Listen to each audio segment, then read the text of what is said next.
Now to a race poised to shape the future of the Motor City. As you know, for the first time in over a decade, Detroit is on the verge of a major leadership change. 9 candidates vying for the city's top job, and in August, voters will decide which 2 will advance to a high-stakes showdown in November. Our Carolyn Clifford continues to bring us a series of one-on-one conversation with each of the candidates, giving you an inside look at their visions, priorities, and why they believe they're ready to lead Detroit into the future.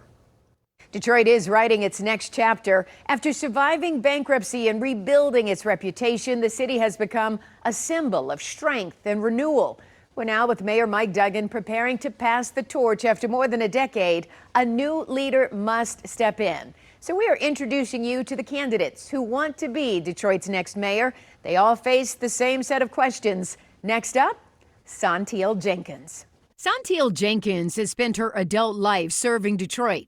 Social worker, addiction treatment center director, and political leader. I served as a city council member and a president of city council during the toughest economic times in this city's history. From there, CEO of the Heat and Warmth Fund. Now she wants to be mayor. It's critical that our next mayor be prepared on day one, and that's why I'm running. And how would she be different than Mayor Duggan? There will be a much greater focus on neighborhoods. Jenkins says the next mayor will need to be fiscally astute so we don't go backwards. We had a lot of great benefits that will not be in place for the next mayor. I am proud to say that I have led with transparency, high integrity, and ethics my entire life, and that would not change if I were mayor. And the divide between longtime Detroiters and newcomers? Nobody says, I don't want to grow. People say, I don't want gentrification, because that's when people are left out of the process. We still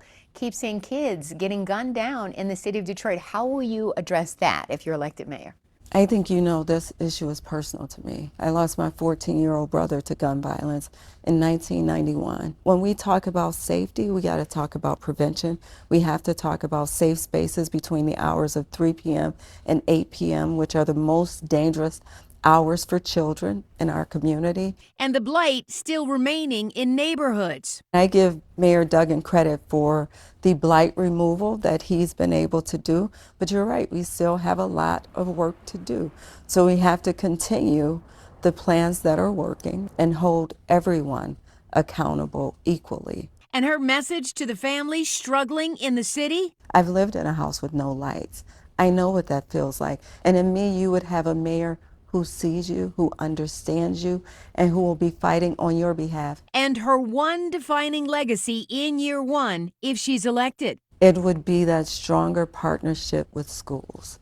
Because schools, though the mayor does not control them, like our schools are buildings with our future inside. And her final message is personal. After battling breast cancer. God gave me a second chance. It's my responsibility to just leave it all on the field and do everything that I can to make life better for as many people as possible.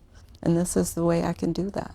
You can watch my entire interview with each candidate on our website, WXYZ.com. For 7 News Detroit, I'm Carolyn Clifford.